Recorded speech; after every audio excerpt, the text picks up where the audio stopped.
A gente abre as nossas análises com essa reportagem do New York Times, que traz o seguinte título: uma tentativa de assassinato que parece provável que vai dividir ainda mais a América. Esse ataque ao antigo, ao ex-presidente, agora candidato à presidência Donald Trump, ocorre numa altura em que os Estados Unidos já estão polarizados em linhas ideológicas e culturais e estão divididos, muitas vezes parecem duas realidades. Isso quem diz é o texto, aqui é a reportagem do New York Times.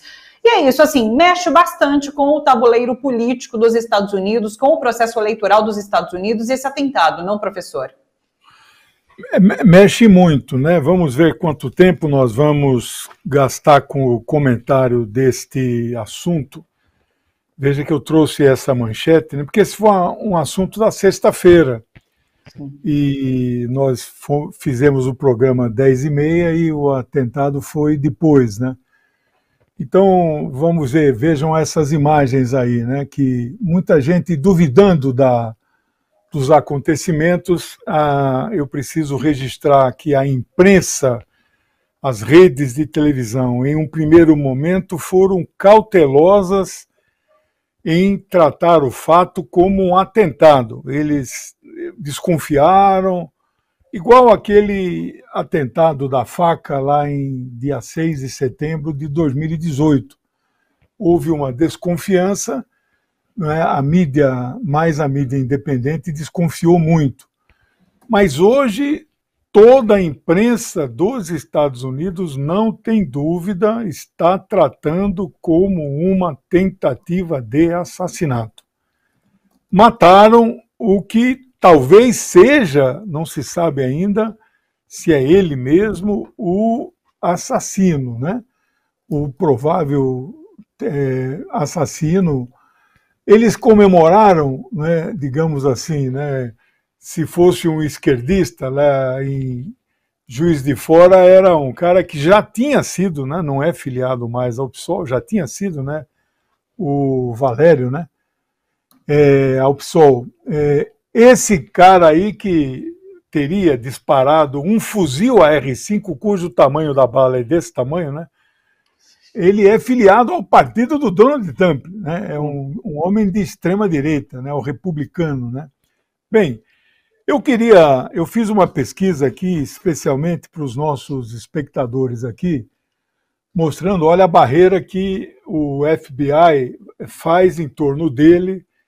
É claro que todos esses agentes estão com colete à prova de bala. O presidente não usa, o candidato não usa. Ele tem direito a esses agentes porque ele é ex-presidente. Então ele tem isso para o resto da vida, até a morte dele. Todos os ex-presidentes. Esse é o cara que foi morto, né? Um jovem de 20 anos. Em um primeiro momento divulgaram que era um antifascista, né? Um antifas, né? Bom, eu fiz uma pesquisa, a violência nos Estados Unidos, nas campanhas eleitorais, faz parte da política dos Estados Unidos. Então, nós não temos na história do Brasil, até onde eu conheço na minha memória, se a Thalita lembra, se algum espectador aí lembra, eu não lembro de atentados. Nós tivemos um que renunciou, que foi o Jânio, e nos Estados Unidos teve um só que renunciou, que foi o Nixon, né? Nós tivemos aqui no Brasil um que suicidou, que foi o Getúlio. Lá eles não tiveram nenhum suicida. Mas, em compensação, eles tiveram 13 presidentes que sofreram atentados. 4 morreram. 5... São 9 que sofreram atentados. 4 morreram instantaneamente. E 5 sobreviveram. Então, os que morreram instantaneamente foram Abraham Lincoln, 1865, foi o mais antigo, né? Depois o James Garfield, 1881. O William McKinley, 1901. Não vou dar o partido político. Depois o John Fitzgerald Kennedy, em 1963. Esse foi o último cujo atentado foi bem sucedido. Houve 5 atentados que não resultaram em morte. E aí, pela ordem, foi o Andrew Jackson, 1835, o Franklin Delano Roosevelt, esse que governou 4 vezes, morreu em 45, mas em 1935, no primeiro ano de mandato dele, ele sofreu um atentado. O Harry Truman, né, que sucedeu, quando ele morreu em 45, o Truman sucedeu, sofreu um atentado. O Henry Ford, que sucedeu Nixon quando ele renunciou, em 1950, sofreu um atentado.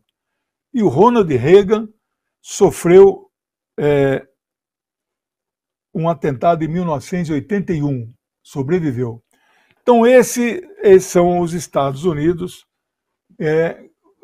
a violência fazendo parte inerente das campanhas políticas lá dos Estados Unidos. Então, a grande pergunta que se coloca hoje é, primeiro, foi uma armação ou não? Então, eu hoje já estou em uma linha que não foi uma armação. É muito difícil montar, mas já estão dizendo que quando ele põe a mão no ouvido não aparece sangue na mão, o sangue na mão aparece quando ele abaixa e aí volta. Enfim, teoria da conspiração é o que não falta, né? Segunda grande questão, talvez a mais importante, é: isto terá uma repercussão eleitoral? Isso ainda também não está claro. Eu acho que é apressado, e já vi análise política de um lado e de outro. Isto terá uma repercussão favorável à eleição dele. Ele, de certa forma, já é o favorito. Ele estava sempre na frente. Se você colocar as curvas das campanhas, das pesquisas, vermelho, ele lá, o republicano é vermelho, o democrata é azul. Elas são duas curvas paralelas. Nos últimos dias, o Biden deu uma encostada, e algumas pesquisas mostram que ele até passou 1 ponto na frente. Tudo empate técnico, né?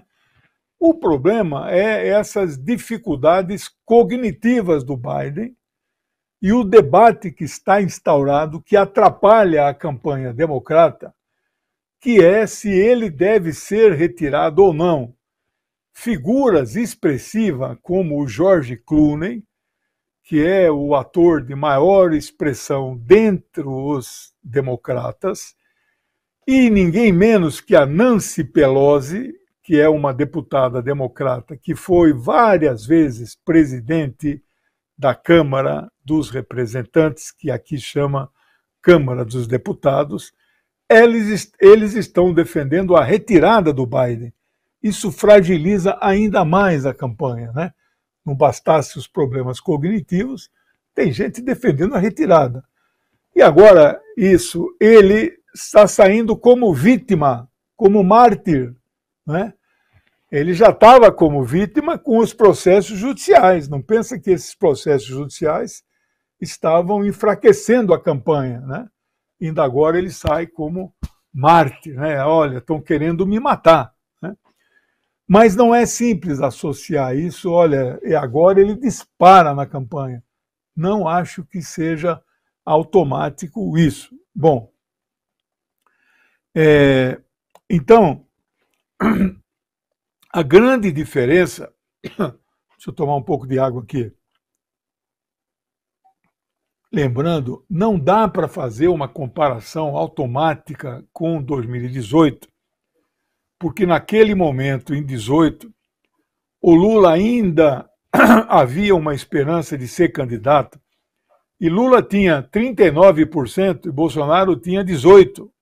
Lembram nas pesquisas? Aí o senhor presidente do Supremo hoje, Barroso, barrou a candidatura do presidente Lula, né? Esse que é presidente do Supremo, né? Bom, não vamos ficar relembrando as coisas, né? O Supremo hoje está defendendo a democracia. Então, barraram a candidatura do presidente Lula e veio a facada. Se é verdadeira ou não é verdadeira, não vou entrar no mérito.